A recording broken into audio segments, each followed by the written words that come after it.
अध्यक्ष महोदय, ये जो नए नए लोग इधर से उधर खिसक गए हैं, ना बोले तो अच्छा ही है। एक मिनट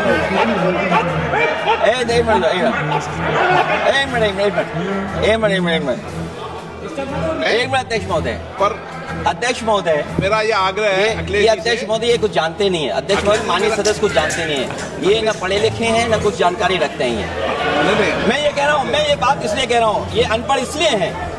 अध्यक्ष महोदय, मैं ये बात इसलिए कह रहा हूँ कि जो जो घटनाएं मैं बता रहा हूँ, मैंने एक एक घटना इलेक्शन कमीशन को टैग किया है, एक एक वीडियो इलेक्शन कमीशन को दिया है, एक एक पत्र लिखा इलेक्शन कमीशन को।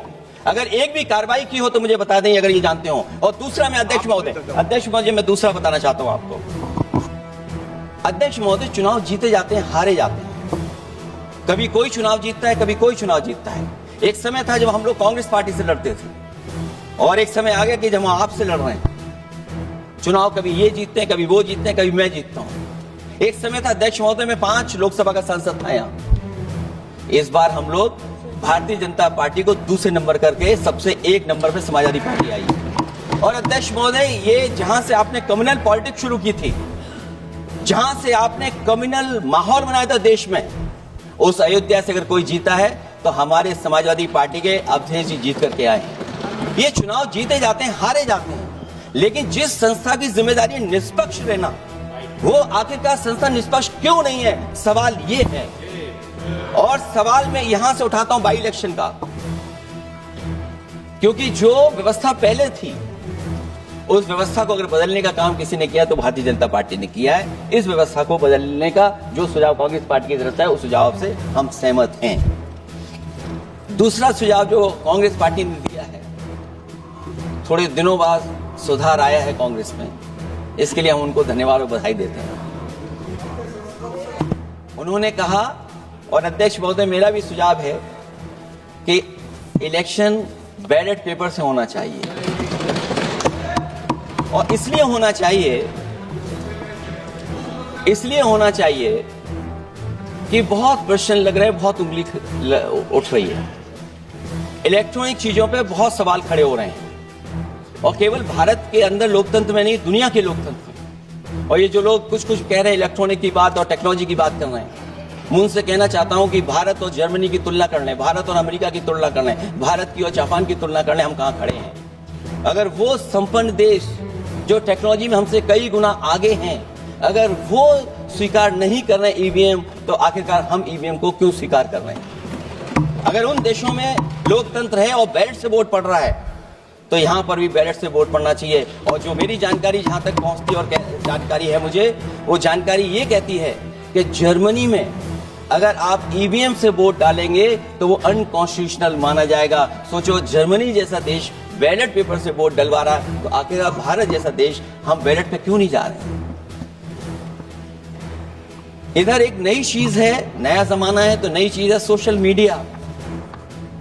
पहली बार देखने को मिल रहा है कि जहां पर इमेज बनाने के लिए पैसा नहीं खर्च किया जा रहा अध्यक्ष महोदय, दूसरे की इमेज कैसे खराब की जाए उसके लिए पैसा खर्च किया जाता है। जो नकारात्मक जितना कैंपेन है, मैं अध्यक्ष महोदय दावे के साथ कह सकता हूं, हमारे पास कोई एजेंसी नहीं है, कोई सोशल मीडिया टीम नहीं है जो हम नेगेटिव कैंपेन रन कराते हो।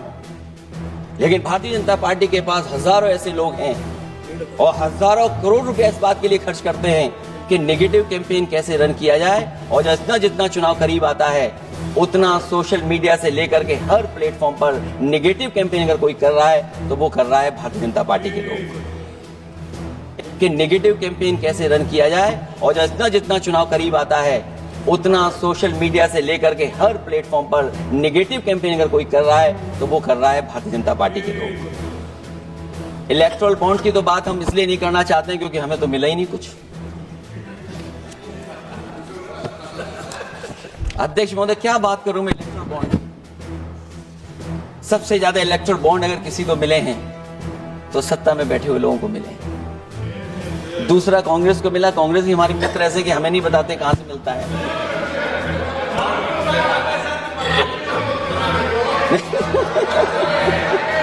अध्यक्ष महोदय, सबसे ज्यादा चुनावी खर्चा इनके पास, दूसरा खर्चा इनके पास। हम लोगों का भी तो कोई ख्याल रखे अध्यक्ष महोदय। वो आप बता देना।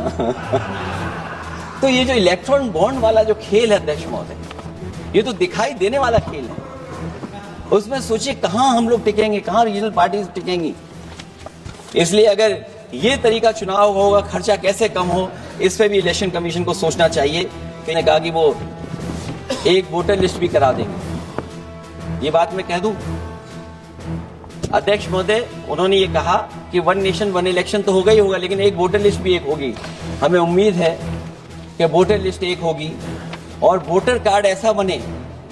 अभी तक तो हम आधार कार्ड के लिए मांग करते थे। देश के प्रधानमंत्री जी कहते हैं कि हम तो कई समस्याओं का समाधान कर चुके हैं। सेल्फ एफिडेविट, सेल्फ अटेस्टेड अगर आप दे देंगे डेट ऑफ बर्थ तो हम स्वीकार कर लेंगे। लेकिन अब सुनने में आ रहा है यूपी में आधार ही को स्वीकार मान ही नहीं रहे हैं उसको।